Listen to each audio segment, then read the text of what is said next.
Question number प्रश्नावली 5.3 का question number 13 कह रहा है कि 8 के प्रथम 15 गुणजों का योग निकालना है। बहुत आसान सवाल है। देखिए सवाल में क्या कर रहा है।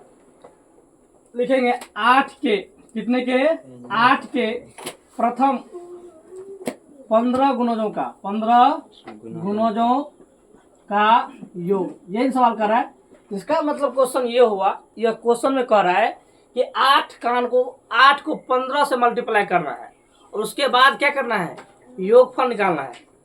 क्वेश्चन देखिए, 8 के प्रथम 8 का 8 और 2 16, मतलब 8 के मल्टीप्लाई में कितनी बार करना है, 15 बार करना है और उसके बाद इसका योग निकालना है। योग बोले तो ऐसा निकालना, ठीक है। तो देख लीजिए AP बराबर क्या होगा, बोले तो 8 होगा, 16 होगा, कितना होगा, ऐसे ऐसे कितना बार करना है हमको, 15 बार करना है। 15 × 120, ठीक है। A बराबर कितना होगा जी, 8, D कितना होगा 8 और AN कितना होगा 120। या तो आप AN के जरिए n का मान निकाल लीजिए और नहीं तो यहाँ पे दिया है। तो चलिए सबसे आसान तरीका, आप AN के जरिए निकाल लीजिए, आपका प्रैक्टिस भी हो जाएगा। तो लिखेंगे AN बराबर फॉर्मूला क्या होता है, बोलेंगे कोई A plus n-1 into D। AN का वैल्यू कितना है 120, A का वैल्यू है 8, N नहीं दिया है, n-1 D का वैल्यू कितना है जी 8। 120 बराबर हो गया 8 प्लस 8 है माइनस में 8, ये 8 कट गया, यहाँ बच गया 120 बराबर कितना बच गया जी 8 है। 15 × 120, n का वैल्यू कितना आ गया 15 आ गया, है ना।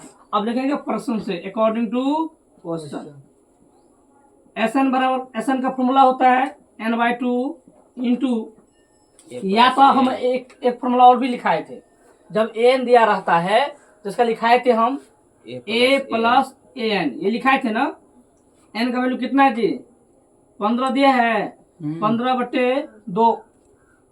A का वैल्यू कितना है रे 8, AN का वैल्यू कितना है 120। चलिए 15/2 गुना, ये सभी को जोड़िएगा तो 128 आएगा। कितना आएगा जी 128 आएगा। काटिए इसको, 15 गुना 6 दूना 12, 4 दूना 14, 6 दूना 12, 4 दूना 8। आप 64 को 15 से गुना कीजिए, जो आएगा वही इसका योगफल आएगा। समझ में आ गया, गुना कीजिए, 4 × 5 = 20, 6 × 5 = 30, 2 × 32 हो गया, 4 × 1 = 4 और 6 × 1 = 6, 6 3 9, 900 कितना आएगा जी 960 आएगा। यही आपका आंसर आएगा। समझ में आ गया तो लाइक कीजिए, कमेंट कीजिए और शेयर तो जरूर कीजिए।